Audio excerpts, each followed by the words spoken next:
এই দইটা বানাতে গিয়ে এমন কিছু ঘটনা ঘটলো যেটা দেখে আমি নিজেই অবাক। শেষ পর্যন্ত দই হলো নাকি দুধ গেল সেটাই জানতে এই ভিডিওটা শেষ পর্যন্ত দেখতে থাকুন। আসসালামু আলাইকুম, কি অবস্থা সবার, কেমন আছেন? আমি শাহজাবিন সোহাগী চলে আসলাম নতুন আরেকটি ভিডিও নিয়ে আপনাদের মাঝে। আজ আমি আপনাদের সঙ্গে শেয়ার করছি ঘরোয়া মিষ্টি দই রেসিপি, একদম সহজ আর মজাদার। তো কথা না বাড়িয়ে চলে যাচ্ছি মূল রেসিপিতে। প্রথমে আমি 1 কেজি দুধ নিলাম। এখানে দুধটা ভালোভাবে জাল করে হাফ কেজির মতো বানিয়ে তারপর চলে আসলাম ক্যারামেল বানাতে। এই ক্যারামেলটা দিলে দইয়ের কালারটা অনেক সুন্দর আসে। একটা প্যানে পরিমাণ মতো চিনি দিয়ে চিনিটা গলে আসা পর্যন্ত অপেক্ষা করব। এতে একটুও পানি ব্যবহার করব না। চারপাশ থেকে যখন দেখবো হালকা গলে গলে আসছে তখন এই নাড়াচাড়া দিয়ে ভালোভাবে মিশিয়ে একদম ব্রাউন কালারের একটি ক্যারামেল বানিয়ে নিব। দুধটা ক্যারামেলের মধ্যে দিতে গিয়ে দেখুন কি কাণ্ড, এমন ভাবে দুধটা ফুটে উঠেছে প্রায় অর্ধেকটা দুধ পরে চুলার পাটটা একদম নষ্ট হয়ে গেছে। ক্যামেরার পিছনে এরকম দুর্ঘটনা আমার সাথে প্রায় সময় ঘটে, তাই আজ একটু সিম্পল ভাবে দেখালাম। তারপর চুলাটা ভালোভাবে পরিষ্কার করে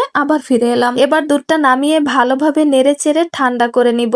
এমন ভাবে ঠান্ডা করে নিব যেন বেশি গরমও না থাকে আবার বেশি ঠান্ডাও না থাকে। তারপর তাতে মিশিয়ে দিব সামান্য পরিমাণ দই। এবার সব উপকরণগুলো একসাথে মিশিয়ে ভালো করে একটি চালনি দিয়ে ছেঁকে নিব। অনেকে বলে মাটির পাত্রে একবার দই বসালে দ্বিতীয়বার নাকি আর বসতে চায় না। আজকে আমি আপনাদেরকে দেখাবো কিভাবে দ্বিতীয়বার মাটির পাত্রে দই বসাতে হয়। পাত্রটা ভালোভাবে পরিষ্কার করে তারপরে চুলা জ্বালিয়ে প্রায় 5 মিনিটের মতো গরম করে নিতে হবে। তারপরে হালকা একটু তেল ব্রাশ করে নিলেই একদম দইয়ের জন্য পারফেক্ট। এবার গরম গরম সেই দইয়ের মিশ্রণটা পাত্রর মধ্যে ঢেলে দিয়ে সুন্দর করে একটি পেপার দিয়ে ঢেকে দিচ্ছি যাতে ভিতরের গরমটা বের না হতে পারে। এবার খুব সাবধানে রেখে দিব গরম জায়গায় প্রায় 6 থেকে 7 ঘন্টা। ফিরে এলাম 7 ঘন্টা পর। দেখুন একদম পারফেক্ট সুন্দর জমাট মিষ্টি দই। আশা করি আপনারা বাসায় ট্রাই করে দেখবেন আর আমাকে জানাবেন কেমন হয়েছে।